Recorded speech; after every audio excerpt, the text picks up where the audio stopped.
నమస్కారం ఫ్రెండ్స్. కులవర్ధన్ అనే ఈ వ్యక్తి 7 ఏళ్ల పాపని అతి దారుణంగా లైంగిక దాడి చేసి చంపేశాడు. తర్వాత ఊపిరి కూడా ఆడకుండా డ్రమ్లో కుక్కాడు. ఈ వీడియో చాలా ఇంపార్టెంట్, ఎండ్ వరకు చూడండి. మదనపల్లి డిస్టిక్ లో ఒక చిన్న పాప తన ఇంటి దగ్గర ఆడుకుంటూ ఉంది. ఈ 27 ఏళ్ల కులవర్ధన్ అనే వ్యక్తి వాళ్ళ ఇల్లు కూడా ఈ చిన్న పాప వాళ్ళ ఇంటి పక్కలోనే ఉండేది. ఎవరూ లేని సమయం చూసి ఆ చిన్న పాపని తన ఇంట్లోకి తీసుకెళ్లి అతి దారుణంగా లైంగిక దాడి చేసి చంపేశాడు. ఊపిరి ఆడుకున్న డ్రమ్ ని మూసేశాడు. తర్వాత చిన్న పాప వాళ్ళ పేరెంట్స్ వచ్చారు.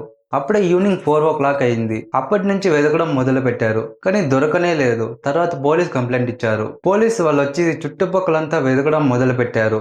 ఎక్కడా దొరకలేదు. ఈ కులవర్ధన్ వాడి ఇంటిని కూడా డోర్ కొట్టారు. ఎంచేపులు కూడా తను తెరవలేదు. తర్వాత నిద్రపోయింటారని ఆ రోజు వెళ్ళిపోయారు. తర్వాత సీసీటీవీ చెక్ చేస్తే క్లియర్ గా కనపడింది ఈ కులవర్ధన్ ఆ చిన్న పాపని లోపలికి తీసుకెళ్లడం. తర్వాత రోజు పోలీసులు ఆ ఇంటి దగ్గరికి వెళ్లారు.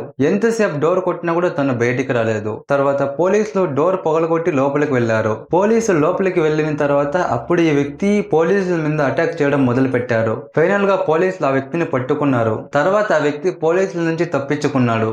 February 18, 2026 నాడు ఈ కులవర్ధన్ అనే వ్యక్తి ఒక చెరువు దగ్గర సూసైడ్ చేసుకుని చెడిపోయాడు. బట్ ఇది సూసైడ్ అని ఇంకా కన్ఫర్మ్ కాలేదు. ఇన్సిడెంట్ పైన చంద్రబాబు, నారా లోకేష్ అలాగే వైఎస్ జగన్మోహన్ రెడ్డి కూడా దీని మీద స్పందించారు. ఆ ఫ్యామిలీస్ కి జస్టిస్ జరిగేలా చూస్తాం, అలాగే ఇలాంటి వాళ్ళని కఠినంగా శిక్షిస్తాం అండర్ ది లా అని చెప్పారు. బట్ మీ ఇంట్లో చిన్నపిల్లలు ఉంటే మీరు చాలా కేర్ఫుల్ గా ఉండాలి. ఈ కాలం చాలా ప్రమాదకరంగా మారింది. మీ చుట్టుపక్కల ఎవరి మీద అనుమానం వస్తే పోలీస్ కి ఇన్ఫార్మ్ చేయండి ఫస్ట్. అలాగే చిన్న పిల్లల మీద కన్నేసి ఉండాలి. అప్పుడే ఇలాంటి ఇన్సిడెంట్ జరగకుండా కాపాడొచ్చు.